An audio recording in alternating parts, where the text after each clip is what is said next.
Bogus police બનીને લોકોને ધમકાવવા અને તેમની પાસેથી પૈસા પડાવવા આ કોઈ નવી વાત નથી, પરંતુ રાજકોટ યુનિવર્સિટી પોલીસે બે યુવકોને ઝડપી પાડીને જેલના સળિયા પાછળ ધકેલી દીધા।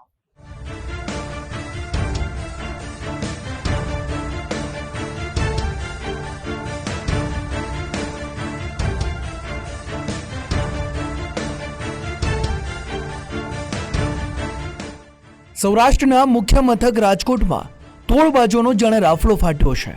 ક્યારેક નકલી પત્રકાર બનીને તો ક્યારેક મ્યુનિસિપલ કોર્પોરેશનના નકલી કર્મચારી કે અધિકારી બનીને સામાન્ય લોકો સાથે છેતરપિંડી આચરવામાં આવે છે।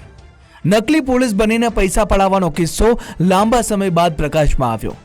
રાજકોટના મવડી પ્લોટ વિસ્તારમાં રહેતા અને મજૂરી કરતા કિરીટ પીઠડિયા અન્ય મિત્રો સાથે શાંતિનગર નજીક આવેલા ક્રિકેટ ગ્રાઉન્ડ પાસે બેસીને વાતોમાં મશગુલ હતા।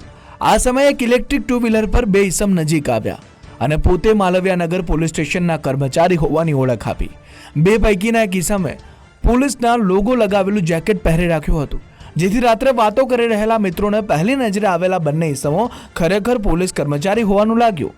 આ બોગસ પોલીસ જવાનોએ ત્રણેય મિત્રોને મોડી રાત્રે કેમ અહીં બેસ્યા છો તેમ કહીને મારપીટ કરવાની ધમકી આપી, જે બાદ પોલીસ સ્ટેશન ન આવવું હોય તો 50,000 રૂપિયા આપવા પડશે તેવું જણાવ્યું। જો કે એક મિત્રએ ડર્યા વગર પોલીસ સ્ટેશનની હદ જુદી હોવાથી તેમની પાસેનું ઓળખપત્ર માંગ્યું।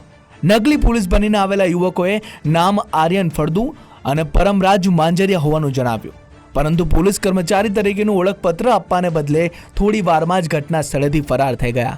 આ વર્તણૂકથી તેઓ નકલી પોલીસ બનીને તોડબાજી કરતા હોવાની શંકાના આધારે કિરીટ પીઠડિયાએ ફરિયાદ નોંધાવી। યુનિવર્સિટી પોલીસ સ્ટેશનની હદમાં આવેલું સોપન લક્ઝરીસ છે, ત્યાં ક્રિકેટ ગ્રાઉન્ડ છે, એની પાસે આ ગામના ફરિયાદી કિરીટભાઈ મનસુખભાઈ પીઠડિયા તથા તેના 3 મિત્રો બેઠેલા હતા।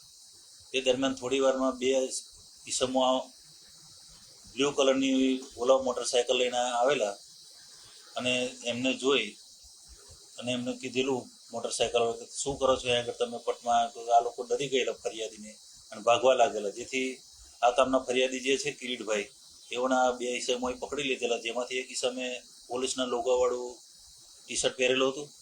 ત્યારબાદ બંને ઈસમોએ આને જણાવ્યું કે હું માલવિયા પોલીસમાંથી આવું છું અને તમે અહીં શું કરતા હતા, તારા મિત્રોને બોલાવો, નહીં તો તને મારવામાં આવશે ને જો તું તારી મોટરસાયકલ પણ અમે જમા કરી દઈશું, ડિટેન કરી લઈશું અને તને પોલીસ સ્ટેશન લઈ જઈ, જો તારે માર નાખવા હોય તો 50,000 રૂપિયા તારે આપવા પડશે। રાજકોટ યુનિવર્સિટી પોલીસ સ્ટેશનના જવાનો ઘટનાની ગંભીરતા સમજીને ત્વરિત એક્શનમાં આવ્યા। આ ચોક્કસ સમયની આસપાસના નજીકના લાગેલા સીસીટીવી ફૂટેજની ચકાસણી હાથ ધરી, જેમાં બંને યુવકો અને ટુ વ્હીલરનો નંબર મળ્યો। આ ઉપરાંત મોબાઈલ ડેટાના આધારે પોલીસે આર્યન ફળદુ અને પરમરાજ માંજરિયાને ગણતરીના કલાકોમાં ઝડપીને જેલના સળિયા પાછળ ધકેલી દીધા। અંદાજે 22 વર્ષીય બંને યુવકોના મોબાઈલ ફોન અને બેંક ડિટેલની ચકાસણી હાથ ધરવામાં આવે છે।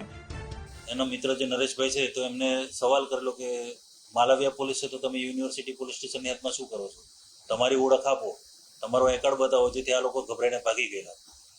ત્યારબાદ આ ફરિયાદીએ યુનિવર્સિટી પોલીસ સ્ટેશન ખાતે જઈ BNS કલમ 204, 205, 306, 62 વગેરે મુજબની ફરિયાદ આપેલી। ફરિયાદના આધારે યુનિવર્સિટી પોલીસ સ્ટેશને ગુનો નોંધી અને હાલના જે બે નકલી પોલીસ જે રાજ્ય સેવકની ખોટી ઓળખ આપેલી તેવા આર્યન ધીરજલાલ ફળદુ તેમજ પરમરાજ દિલીપભાઈ માંજરિયા બેની ધરપકડ કરેલી છે અને કાયદેસરની કાર્યવાહી કરેલી છે। રાજકોટ પોલીસની પ્રાથમિક તપાસમાં આર્યન ફળદુ અને પરમરાજ માંજરિયાએ મોજશોખ પૂરા કરવા માટે પૈસાની જરૂરિયાત હોવાથી છેતરપિંડી આચરતા હોવાની કબૂલાત કરી।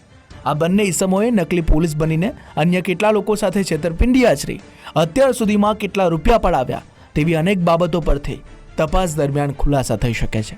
આ સાથે પોલીસે લોકોને સાવચેત રહેવા અને આવા બોગસ તત્વો અંગે ત્વરિત જાણકારી આપવાની અપીલ કરી છે। ગૌતમ ભેડા, ગુજરાત ફર્સ્ટ, રાજકોટ।